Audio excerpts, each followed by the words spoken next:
Hello everyone, hope you are doing good. आपकी तैयारी अच्छी चल रही होगी। सीसीआई में तो बड़ी मेहनत की आप सब लोगों ने। अब आने वाले एग्ज़ाम में भी और मेहनत करना पड़ेगी क्योंकि एग्ज़ाम बड़े टफ आ रहे हैं, लेवल बड़ा हाई जा रहा है। तो सबसे पहले हम आज के टॉपिक की बात करते हैं कि आज हम करने क्या वाले हैं। आज हम पढ़ेंगे सिमेटोलॉजी के बारे में। ग्रेजुएशन हो जाती है, पोस्ट ग्रेजुएशन हो जाती है, लेकिन कहीं ना कहीं हम सबको या जो प्रिपरेशन के ड्यूरिंग हमें पता नहीं चलता है कि जो सिम्टम हैं ये प्लांट में दिखेंगे कैसे, और पेपर्स में कन्फ्यूजन हो जाती है। तो आज धीरे धीरे वन बाय वन जो main important symptoms and sign है उनको पढ़ते जाएंगे। स्टार्ट करेंगे डिफरेंस से कि साइन एंड सिम्टम में क्या डिफरेंस है। Symptomatology, study of symptoms and sign that indicate a plant disease और पेस्ट। सिम्टम्स, जब किसी प्लांट में इंटरनली या एक्सटर्नलिटी एबनॉर्मलिटीज़ हो रही हैं, बायोटिक हो फैक्टर या एबायोटिक हो, जिसकी वजह से प्लांट की फिजिकल अपीयरेंस में चेंज होगा, तो वो क्या होगा? Symptom. Okay, but whereas sign में क्या होगा? हमें जो पैथोजन की जो अपीयरेंस है ना वो विजिबल होगी प्लांट पे।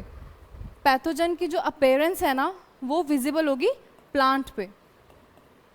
Pathogen appearance visible on plant। Example है इसका rust and smut. Where symptom में प्लांट में विल्टिंग हो रही है, ड्रूपिंग हो रही है, ओके, या फिर बाकी जो आगे बढ़ रहे हैं। स्टार्ट करते हैं माइल्ड्यू से। माइल्ड्यू, दो तरह की माइल्ड्यूज हम जनरली पढ़ते हैं, downy mildew and powdery mildew, but इसमें भी बच्चों को रहती है कन्फ्यूजन। द सुपरफिशियल ग्रोथ, पहले बात करेंगे डाउनी माइल्ड्यू की। The superficial growth is tangled cottony और डाउनी ग्रोथ, ठीक है। तो डाउनी माइल्ड्यू में क्या रहेगा? एक है लीफ, लीफ की अंडर साइड में कॉटनी ग्रोथ, लीफ की अंडर साइड में, under surface of the leaf में कॉटनी ग्रोथ रहेगी, वेयर एज अपर सरफेस पे येलो।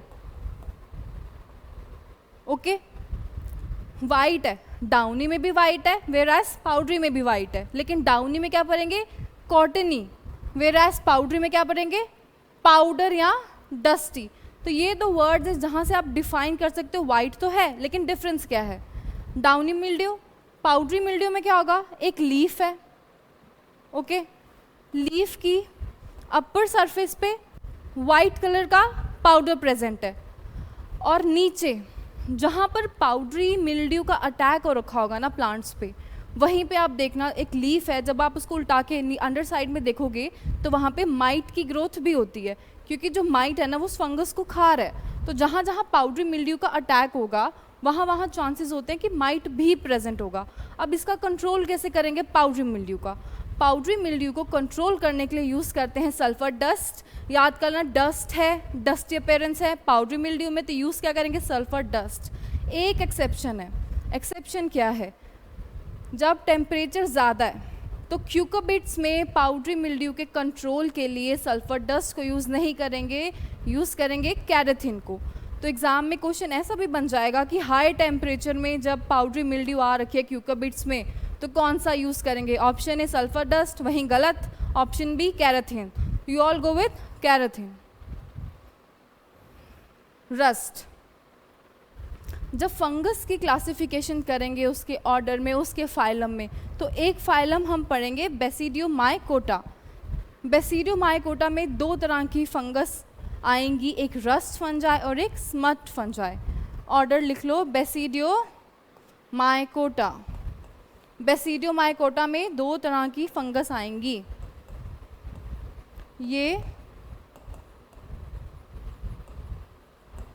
ये क्या है? फाइलम है, फंजाई का फाइलम है, जिसमें आएंगी rust and smut fungi. Order भी एग्जाम में पूछ लेते हैं, रस्ट फंजाई का ऑर्डर क्या है, स्मट फंजाई का ऑर्डर क्या है। तो जब रस्ट फंजाई का ऑर्डर आ गया यूरिडिनेल्स, ओके, जब स्मट का आ गया तो Ustilaginales. These are disease which are rusty symptoms. Leaf के ऊपर ब्राउन कलर की रस्टी सी जो अपेयरेंस है, इससे पता चलेगा कि ये कौन सी डिजीज़ है, रस्ट है।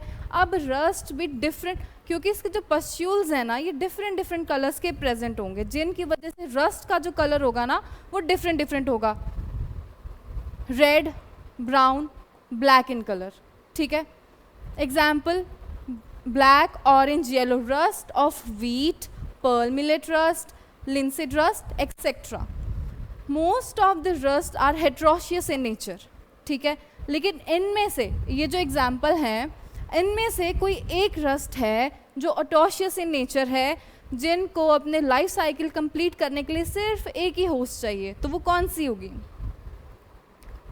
Linseed rust. लिंसीड रस्ट है ऑटोशियस रस्ट, वेयरएज ये जो बाकी रस्ट हैं ये सारी हैं हेट्रोशियस इन नेचर। ओके, तो रस्ट में ये हमने पढ़ लिया। इसका कॉजल ऑर्गेनिज्म भी पूछ लेते हैं, मेलेनोसोफोरा लिनी, मेलेनोसोफोरा रिनी। अब रस्ट का जो कंट्रोल है वो कैसे करेंगे? रस्ट का कंट्रोल करेंगे बाय यूजिंग फंजीसाइड, क्योंकि एक फंगस से हो रही है, तो यूज़ क्या करेंगे? एक फंजीसाइड। ओके, रस्ट का कंट्रोल करेंगे बाय यूजिंग प्लांटावैक्स, यहाँ इसे कह लो oxycarboxin, oxycarboxin. Rust इधर से उधर जा रही है थ्रू पक्सीनिया पाथ, ये भी आगे पढ़ेंगे। ओके, फिलहाल आपको ये याद रखना है कि रस्ट का ऑर्डर क्या है, यूरिडिनल्स। अगर पूछ लेंगे कि ये कौन से फाइलम में आ रहे हैं, बेसिडियोमाइकोटा में आ रहे हैं, रस्ट एंड स्मट फंजाई। उसके बाद अपीयरेंस पूछ लेंगे तो रस्टी ब्राउन कलर की होगी। कंट्रोल पूछ लेंगे प्लांटावैक्स या फिर ऑक्सी कार्बोक्सिन, और ओटोशियस कौन सी है? Linseed rust. स्मट जैसे उसे कंट्रोल, स्मट वहाँ पे यूरिडिनल्स था, यहाँ पे क्या है? उस्टिलैजिनेल्स। ऑर्डर क्या है? स्मट फंजाई का ऑर्डर क्या है? उस्टिलैजिनेल्स। ठीक है, वैसे वहाँ पे हम क्या कंट्रोल कर रहे थे? रस्ट को। वहाँ पे रस्ट को कंट्रोल यूज़ कर रहे थे प्लांटावैक्स, यहाँ पे यूज़ करेंगे वीटावैक्स, यहाँ पे यूज़ करेंगे वीटावैक्स। वीटावैक्स क्या है? कार्बोक्सिन। क्वेश्चन अब ये बनेगा पहले, तो इसका ऑर्डर क्या है? तो ऑर्डर पता होना चाहिए, अस्ट्लैजिनेल्स। सेकेंड क्वेश्चन बनेगा इसे कंट्रोल कैसे करेंगे? कंट्रोल यूज़ करेंगे फंजीसाइड, वीटावैक्स या कार्बोक्सिन। थर्ड क्वेश्चन बनेगा फर्स्ट सिस्टमिक फंजीसाइड कौन सी है? तो कार्बोक्सिन क्या है? कार्बोक्सिन फर्स्ट सिस्टमिक फंजीसाइड है। ओके, अब इसके जब सिम्टम्स की बात करेंगे, ये जो पूरा का पूरा ग्रेन है, जो पूरा का पूरा ग्रेन है, इसकी जगह क्या आ जाएगा? एक डस्टी चारकोल लाइक पाउडर हो जाएगा। ग्रेन की रिप्लेसमेंट हो जाएगी डस्टी चारकोल लाइक पाउडर से। द स्मट का मतलब यही है, सूटी और charcoal like powder. In plant disease known as smut affected show black colour purplish dusty mass, और ये मेनली अफेक्ट करेगा फ्लोरल पार्ट्स को। तो क्वेश्चंस कौन से? ऑर्डर पढ़ना है, कंट्रोल पढ़ना है, फर्स्ट सिस्टमिक फंजीसाइड कौन सी है, और जब चारकोल लाइक डेफिनेशन में आएगा चारकोल लाइक पाउडर जो कि ग्रेन को क्या कर रहा है? रिप्लेस कर रहा है। Smut, canker. Canker, the localized corky necrosis on any part of shoot of the fruit. Necrosis क्या है? Dead tissue, presence of dead tissue. वो टिश्यू जो डेड हो रखे हैं, तो जो डेड हो रखे होंगे वो ग्रीन तो दिखेंगे नहीं, ठीक है, एबनॉर्मल सा कलर होगा, तो ये थोड़े थोड़े ब्राउन कलर के होंगे, ठीक है, कॉर्की से होंगे, वुडी से होंगे इन appearance, generally form in perennials, citrus. ये जो कैंकर है ना, ये फंगस की वजह से भी हो रहा है और ये बैक्टीरिया की वजह से भी हो रहा है, लेकिन जो मोस्टली कैंकर है ना वो किसकी वजह से हो रहा है? बैक्टीरिया की वजह से। फॉर एग्जांपल सिट्रस कैंकर, ठीक है, ज़ैंथोमोनास की वजह से हो रहा है, ज़ैंथोमोनास सिट्राई। ये क्या है इसका कॉजल ऑर्गेनिज्म। तो आपको ये भी पता होना चाहिए क्या है, ये एक बैक्टीरिया है और मोस्टली जो बैक्टीरिया रहते हैं वो क्या रहते हैं, नेगेटिव, ग्राम नेगेटिव। तो कई बार पूछ लेते हैं ये क्या है, ये है gram negative bacteria, gram negative bacteria. Okay, annual, biennial, perennial, एक साल में कंप्लीट एनुअल, 2 साल में perennial, more than 2 years perennial, ठीक है, 1 साल में एनुअल, 2 साल में बायनियल और मोर देन 2 years पेरेनियल। तो ये मोस्टली किस पे दिख रहा है, पेरेनियल्स पे दिख रहा है। अब सिट्रस क्या है, सिट्रस क्या है, पेरेनियल है ना। और इसमें से क्वेश्चन कैसे बनेंगे, इसकी अपीयरेंस से, ये कॉर्की नेक्रोसिस होगी, ठीक है, इसका पूछ लेंगे ये बैक्टीरियल है या फंगस है। अगर बैक्टीरियल है तो कौन सा है, ग्राम नेगेटिव है। Scab, the localized lesion develop on fruit, leaf, tuber, etc. The lesion may be slightly raised or sunken and cracked. Apple का स्कैब पड़ा है, बहुत बार पड़ा है, ठीक है। स्कैब में क्या होगा, जब आप इसकी सरफेस को टच करोगे ना तो आपको फील होगा एक बाहर को उभर रखा है थोड़ा सा, और इसके जो लेजेंड्स होंगे ना जो बन रखे होंगे इनमें क्रैक प्रेजेंट होगा। इनके जो लेजेंड्स में क्या प्रेजेंट होगा, क्रैक प्रेजेंट होगा। एक चीज़, अब ये कैंकर पड़ा, बैक्टीरिया से हो रहा था, ओके, इसके कंट्रोल में लिख लो, इसके कंट्रोल में लिख लो स्ट्रेप्टोसाइक्लिन, ठीक है, कंट्रोल करेंगे इससे स्कैब। तो इसका ये जो क्रस्टी सी अपीयरेंस है ना, ये जो हार्ड सी अपीयरेंस है, पहले तो ये कन्फाइंड होगी, जिस एरिया में प्रेजेंट है ये एक पर्टिकुलर एरिया में कन्फाइंड होगी। बाकी जब आप टच करोगे तो सरफेस पे पता चलेगा कुछ वुडी सी हार्ड क्रस्ट लाइक स्ट्रक्चर बन रखा है और इनमें थोड़े थोड़े ना क्रैक्स प्रेजेंट होंगे। Okay, the necrosis is usually superficial, restricted mainly to few layers और cells. Example apple scab. Comments में मेरे को बताना एप्पल स्कैब का कॉजल ऑर्गेनिज्म क्या है। एंथ्रेक्नोज,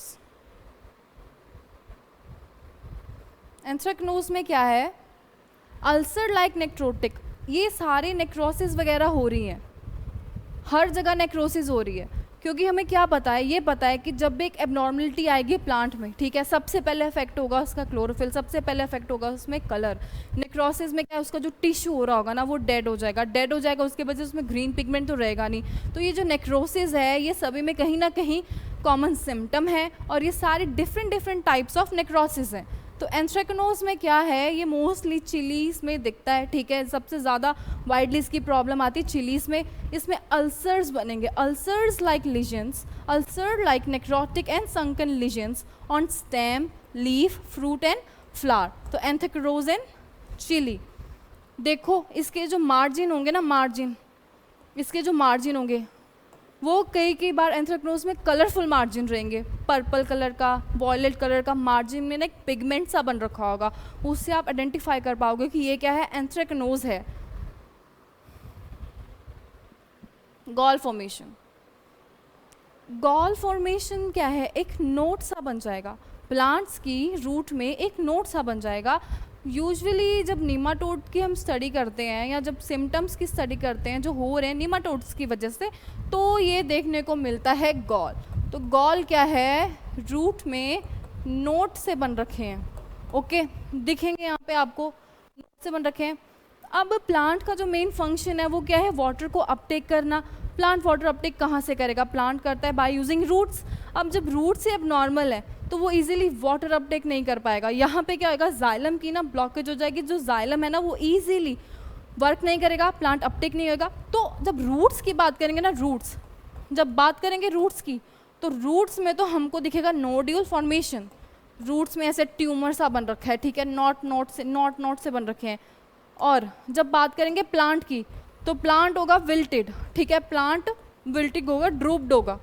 तो ज़रूरी नहीं हम रूट से ही अपीयरेंस पता करा सकते हैं इसमें गॉल फॉर्मेशन। हाँ, ये ज़रूरी है कि जब नीमाटोड का हम देखते हैं अटैक हो रखा है तो हम एक बार के लिए उसका अपरूट करके, उसकी सरफेस को, प्लांट को सरफेस से अपरूट करके रूट्स की स्टडी कर सकते हैं कि हाँ ऐसे ऐसे नोट्स बन रखे हैं, तो ये क्या है, गॉल है।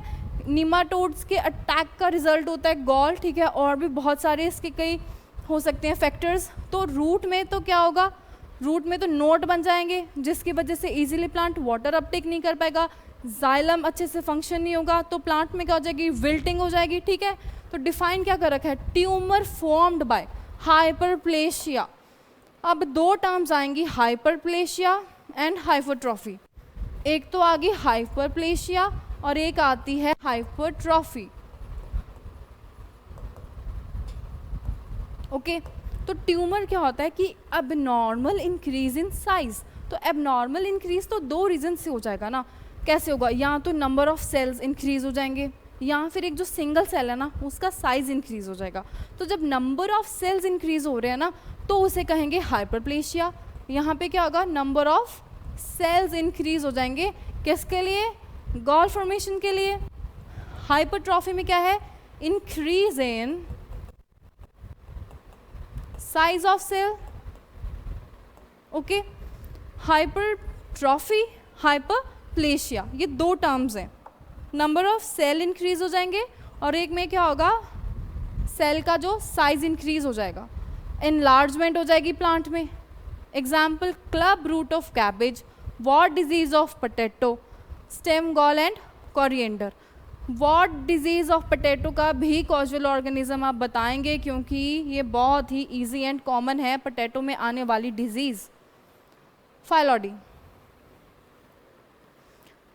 फाइलॉडी में क्या है, जो कि फ्लोरल पार्ट होगा ना प्लांट का, कोई भी फ्लोरल पार्ट, वो एक लीफी स्ट्रक्चर दिखाएगा, ठीक है। सबसे इसका कॉमन एग्जाम्पल पढ़ते हैं सेसमे में। सेसमे में क्या रहेगा, इन्वायरमेंटल कंडीशन जब नहीं रहेंगे, आप अर्ली सोइंग कर देंगे ना तब ऐसी प्रॉब्लम देखने को मिलती हैं। और फाइलॉडी होती किसकी वजह से है, अब हम पढ़ते हैं एमएलओ। एमएलओ क्या है, mycoplasma like organisms. Mycoplasma like का मतलब खुद माइकोप्लाज्म लाइक है, कुछ और है, तो वो क्या है, वो है फाइटोप्लाज्म। तो फाइलॉडी हो किसकी वजह से रही है, फाइलॉडी हो रही है फाइटोप्लाज्म की वजह से, फाइटोप्लाज्म की वजह से, ठीक है। तो इसको कंट्रोल भी करेंगे, अब ये कंट्रोल करेंगे, ठीक है। अब फाइलॉडी में क्या है, जो भी फ्लोरल पार्ट था ना, जो भी फ्लोरल पार्ट था ये करेगा सारे फ्लोरल पार्ट को इफेक्ट, या हो वो सेपल, या हो पेटल्स, या स्टेमेंस, या कार्पल। लेकिन ज़्यादा ये इफेक्ट करता है किसी भी प्लांट के सेपल्स को या पेटल्स को, ठीक है। जब उसमें फ्लोरल पार्ट ही नहीं बनेगा, जब फ्लोरल पार्ट ही नहीं बनेगा तो उसमें आगे फंक्शन सीड वगैरह जो हमें इकोनॉमिकली इंपॉर्टेंस है, जो इकोनॉमिक जो पार्ट है वही नहीं बनेगा, तो प्लांट का क्या होगा, फेलियर हो जाएगी, वो ग्रो कराने वाले के लिए वो इंपॉर्टेंट इकोनॉमिकली रहेगा नहीं, ठीक है। तो disease syndrome in which floral part are converted, अब ये सेसमे है, ये सेसमे है। अब सेसमे में यहाँ पे होना चाहिए था फ्लोरल पार्ट, ठीक है, वेयर एज यहाँ पे क्या है, लीफ लीफ प्रेजेंट है, लीफी लीफी इसकी ग्रोथ है, ठीक है, जिसकी वजह से क्या हो गया, सेसमे ने अच्छे से ग्रोथ नहीं की है, ओके। अब फाइलॉडी किसकी वजह से हो रही है, फाइटोप्लाज्म की वजह से हो रही है। अब फाइटोप्लाज्म को कंट्रोल कैसे करेंगे, फाइटोप्लाज्म को कंट्रोल करेंगे बाय यूजिंग टेट्रासाइक्लिन, ओके। फाइटोप्लाज्म की ये जो डिजीजेज हैं इनको यूज़ कर सकते हैं बाय यूजिंग टेट्रासाइक्लिन। जैसे कैंकर था, कैंकर हो रहा था बैक्टीरिया से, बैक्टीरिया को कंट्रोल करने के लिए क्या यूज़ करते हैं, स्ट्रेप्टोसाइक्लिन, वो यूज़ करता वर्क करता है सेल वॉल पे। वेयरएज ये जो टेट्रासाइक्लिन है, अब फाइटोप्लाज्म हो रहा है इसकी वजह से, इसकी तो सेल वॉल ही नहीं होती है, इसकी तो मेम्ब्रेन्स प्रेजेंट होती है। अब ऐसा कोई केमिकल जो सेल वॉल पर वर्क कर रहा है वो इसमें यूज़ नहीं कर सकते हैं ना, क्योंकि सेल वॉल तो है ही नहीं, तो क्या यूज़ करेंगे, tetracycline. So this is sensitive to tetracycline. अब वेक्टर भी चाहिए, लीफ हॉपर, ठीक है, ग्रीन लीफ हॉपर, ये सारे वेक्टर हैं, ठीक है, एक जगह से दूसरे जो ट्रांसमिट करने में हेल्प कर रहे हैं उन्हें क्या कहेंगे, वेक्टर्स। देन मोज़ेक, हम सबके घरों में कुछ ना कुछ पिक्चर्स या पेंटिंग्स प्रेजेंट होती हैं, है ना, जैसे ग्लास की बनी रहती है, उसमें इरेगुलर पैचेस से कुछ फ़ोटोज़ बनी रहती हैं, ठीक है। उन्हें गूगल में आप नॉर्मल सर्च करोगे ना मोज़ेक, तो पिक्चर्स आ जाएंगी, बस यही वो पिक्चर्स हैं। इसमें क्या है, इरेगुलर पैची अपीयरेंस होगी किसी दो पिगमेंट्स में, ठीक है, किसी दो या कोई भी एक पिगमेंट पे ग्रीन हो गया, ठीक है। अब ग्रीन डार्क ग्रीन है और लाइट ग्रीन है, अगर डार्क ग्रीन भी पैची में प्रेजेंट है ना तो वो भी मोज़ैक है। येलो प्रेजेंट है, ग्रीन प्रेजेंट है, वो भी मोज़ैक है। येलो ज़्यादा प्रेजेंट है, ग्रीन कम, मोज़ैक। ग्रीन ज़्यादा येलो कम, मोज़ैक। तो ये सारे डिफरेंट टाइप्स ऑफ मोज़ैक है। बट मोज़ैक है क्या? Development of pattern of light and dark green और yellow and green mottling of the foliage, ठीक है। लीव्स पे इसका इफेक्ट मिलेगा। Yellow mosaic of moong, moth bean, bhindi, ठीक है। Bhindi yellow mosaic vein, potato mosaic, cowpea mosaic and cucumber etcetera. तो mosaic में क्या देखा? मोज़ैक में देखा कि जब कोई भी ग्रीन, ये एक लीफ है, ठीक है, लीफ में कहीं कहीं कहीं कहीं ग्रीन कलर प्रेजेंट है, ठीक है, या फिर लीफ में कहीं कहीं येलो कलर प्रेजेंट है, तो ये हो गया मोज़ैक, नॉर्मल मोज़ैक, ठीक है। जब ग्रीन कलर ज़्यादा प्रेजेंट है तो ये क्या हो गया? ग्रीन मोज़ैक, ठीक है। येलो ज़्यादा प्रेजेंट है तो येलो मोज़ैक, और यही है normal mosaic. Different shades of green present होंगे ना, डार्क ग्रीन प्रेजेंट होगा या लाइट ग्रीन प्रेजेंट होगा, उसकी वजह से जो ग्रीन में भी वेरिएशन होगी ना, उसकी वजह से भी आएगा क्या? मोज़ैक। अब जब क्लोरोफिल प्लांट में बन ही नहीं रही प्रॉपरली, जब क्लोरोफिल प्रॉपर बन रही है प्लांट में तो क्या हो गया? Normal leaf. जब क्लोरोफिल थोड़ी सी कम बनी तो ग्रीन मोज़ैक। जब क्लोरोफिल बिल्कुल नहीं बन रही तो कौन सा? Yellow mosaic. ये भी किसका? जब वायरस के जो डिजीज़ आते हैं ना तो उनमें सिम्टम आता है मोज़ैक का। तो ये थी कुछ तो टर्मिनोलॉजीज इंपॉर्टेंट, ठीक है, जो पढ़ते पढ़ते हो जाती है कन्फ्यूजन। बाकी इनसे रिलेटेड कोई भी डाउट हो तब भी आप कमेंट्स में बता देना, ठीक है।